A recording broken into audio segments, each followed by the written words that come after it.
Over the last month or so now, we've heard a lot about Gen Z here in Kenya. And not just in Kenya, but across the continent of Africa. This whole notion that young people are suddenly not only becoming aware, they've been aware for some time, but they're now suddenly taking responsibility and taking action for the things that they believe are not right and should be corrected in our society. They've been bold, they've been forceful, but they're not always right. And I want to explain that for a few moments as you join me here on CITAM Church Online. My name is Kwame Rubadiri. Let's talk about generations.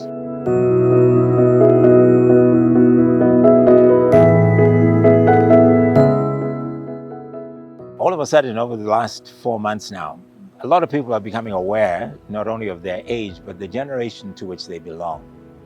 Many of you may consider yourselves, as I do, part of the baby boom generation, those who were born after the Second World War. And then there are those who came after the baby boomers, so-called Gen X. And the Gen X who are now going into their 50s, they're now beginning to think about the possibility of retirement in the next decade or so, were followed by millennials. Millennials are now the biggest generation in the workforce, not just in Africa, but around the world. And then after millennials, we have Gen Zs. And Gen Zs are young, very enterprising people, just finished college in most cases, some of them still in college, still trying to get their first degree. And those who have just gone out and become entrepreneurs and tried to use all of these wonderful experiences of their youth to develop their lives in some meaningful way. I believe that God allows this whole generation sweep to exist at the same time for a reason. Not that when you're old and gray as a boomer, you quit the scene and you retire quietly to some place out in the wilderness, or a place that you decided that you're going to retire, but that you actually make a contribution to the society in which we live. So I believe that all of our generations are in the world at the same time for a very important reason. In the book of Proverbs, chapter 1, the very first chapter, verse 8, the Bible says, "Hear, my son, your father's instruction, and forsake not your mother's teaching.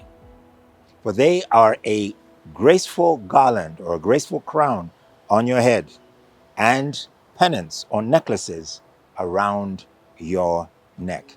Verses 8 and 9 of Proverbs chapter 1. This is not just a word from God as a word of direction, but I believe it is a word that every generation should undertake. Because one day, Gen Zs, you're going to be parents too, and you will want to be sure that you're guiding your own children in a way that is right. And so I give a challenge to those who are still here, boomers, Gen X, who are the parents of Gen Z. Make sure that you're giving good instructions. Make sure that you're helping to raise a godly generation in your offspring. That's what God has always had in mind. Make sure that you're the one who is responsible for the behavior and the choices that your child will be making as they grow up. Now, some may say, well, anyone who grows up into an adult can make choices for themselves. And that's true. And they will pay the consequences for those choices. But wouldn't it be wonderful for you to be the one who has influenced the right type of choice, the right behavior in the person who calls you father or mother? It's my hope that we will not just cede all of the information, all of the online space. We won't cede all of the influence to Gen Zs, because we're here too. We're generations older, wiser, and perhaps can see a little bit further than they can.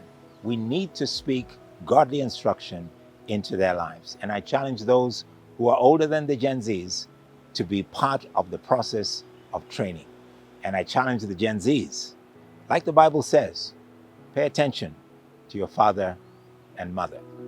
God bless you.